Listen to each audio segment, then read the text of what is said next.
Hey everyone, welcome back to the channel. Today I am going to show you exactly how to use your Revolut card in shops in 2025, step by step.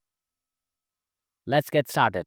First, make sure your Revolut app is installed on your phone and update it to the latest version. Once that's done, log into your Revolut account. Now head over to the card section. Here you can choose between your physical card or a virtual card for making payments.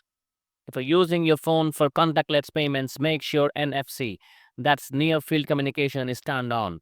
You'll usually find this in your phone settings under connections or wireless. Next, go into your card settings within the Revolut app and ensure contactless payments are enabled. Ready to pay in store, just tap your physical Revolut card or your phone on the payment terminal. You'll see a confirmation when the payment goes through. It's that simple. And that's it. You're now ready to shop anywhere that accepts contactless payments using your Revolut card. If you found this guide helpful, don't forget to like, subscribe, and hit the bell icon so you never miss a tech tip.